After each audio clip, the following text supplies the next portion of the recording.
Howdy folks, Tex Grebner here with Tex Grebner Outdoors. Hope you guys are ready for your Tex Grebner Outdoors Saturday morning cartoon awesomeness. Welcome to the slow descent into madness, week number 3. Now if you guys want to stay up to date on all things Tex Grebner Outdoors, because sometimes YouTube decides it doesn't want to show you my videos, you can do that by checking TexGrebnerOutdoors.com pretty regularly. If you want to support the channel in a way beyond simply watching the videos, you can check out the merch store at TexGrebnerOutdoors.com. Now, I hope you guys are going to enjoy this week's episode of Illinois Archery Season 2020, because all I can do is the best I can. But guess what?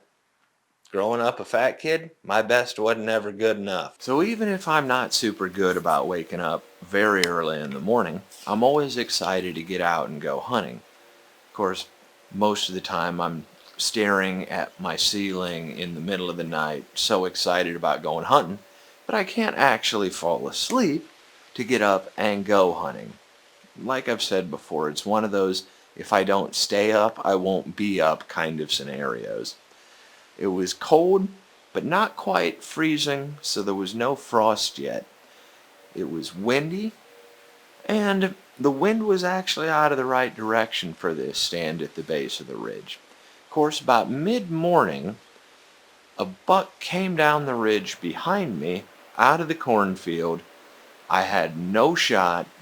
The good news was he didn't blow, he didn't run, he was just a deer being a deer. Of course, I didn't have a chance in hell because you can't very well shoot a recurve around a tree. It's hard enough back in the compound days for me. Of course, it was pretty exciting that down the creek bed came a coyote, and I also saw some raccoons. So it's great to actually be able to be out in nature. Of course, about noon, I had to get out, go do chores. Early afternoon, I got back into the stand. I kind of adjusted my stand around to where I had it facing a little bit further over on the tree. Adjusted my camera mounts, everything set up. Windier than hell, but at least I was shielded in the lee of the ridge. So sometimes it can be a good thing to go out when it's stupid windy, because it normally calms down right at the magic hour and the deer will start moving. With that being said, nothing showed up. Nothing I can do about that. Deer are wild and free, majestic creatures, and they're going to do what they're going to do. If it was easy, there'd be no prestige in doing it. And if you guys want a discount on all your trad life supplies, at threeriversarchery.com, use the code of Tex Grebner in your checkout. If it doesn't work, email Johnny Karch. He'll do it retroactively for you. That way you get a shipping discount, and it shows your support for Tex Grebner Outdoors.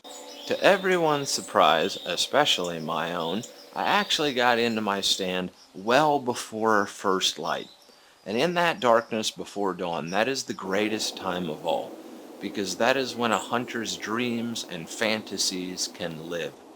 But the sun comes up and washes away the phantasmagoria in your imagination and replaces it with the cruel light of reality.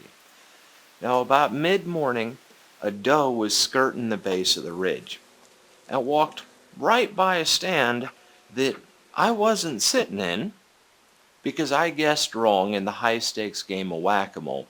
She was about 80 yards out, not exactly a shot I feel confident in making, and she took her merry way up on top of the ridge using an old ranch path. So, nothing I can do about it. Now, by the time that I actually got back into a stand, I went up on top of the hill after I got done with chores, and damned if I didn't get into my stand, didn't even have my bow pulled up. I was putting my cameras on the arms, and there was the doe. She was up there, bedded 50 yards from this stand, and I actually got into my stand without spooking her. But because deer do what deer are going to do, there wasn't anything I could do about it.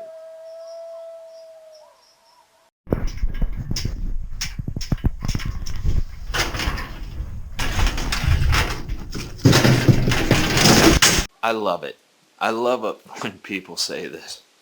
They're always like, oh, I want this 6-year-old 180 class, non-typical 10-point, an 8-pointer with double drop tines, blah, blah, blah.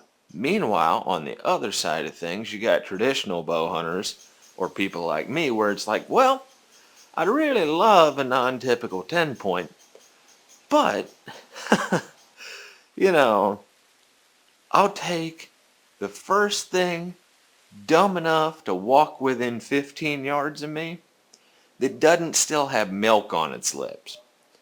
Now, with that all being said, I realize that this season's been a little bit bland so far, and mostly that's because I'm trying to be relaxed about it and have fun without all the pressure.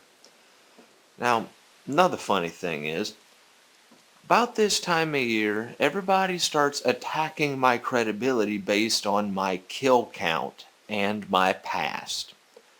Well, the truth is, I would like to compare my kill count against your kill count if your kills are solo filmed traditional kills. If you're in the market for some high-end ammunition between 30-06 all the way up to 505 Gibbs or some pretty overpowered slug gun ammo, check out my friends over at Aria Ballistic Engineering.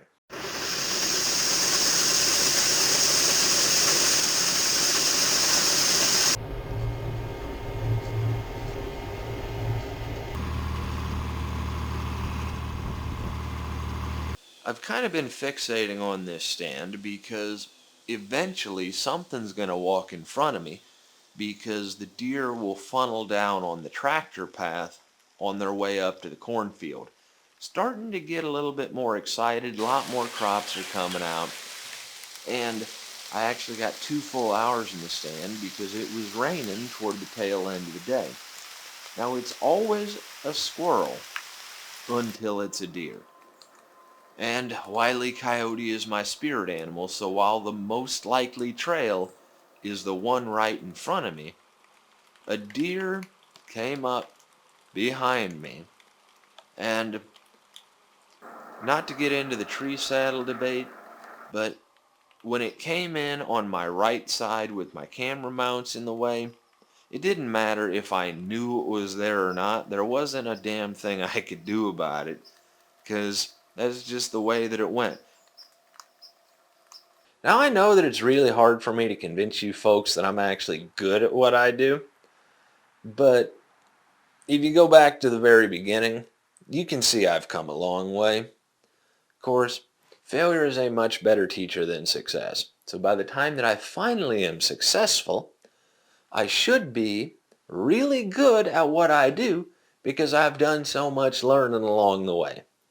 It's like my talents have matured like a fine whiskey in a cask. I just hope it don't take 12 years. So I hope you guys have enjoyed this week's episode of Tex Grebner Outdoors. Whitetail curse, still intact. Wile E. Coyote, still my spirit animal. Of course, you can burn the earth, and Coyote will dance on the ashes. Also, while I'm at it, life ain't like the pornos, hunting ain't like the TV shows. I bring you the reality of Illinois Archery season 2020, the same as I always have. As always, God bless all my sportsmen of America. Join the NRA to protect our rights. Please got my friends over at threeriversarchery.com. Thank you very much, those of you involved in law enforcement, you good cops out there, and those of you serving in the military ready to die for freedom anywhere. And thanks for watching Tex Grebner Outdoors. Will this year be the year that I break the whitetail curse?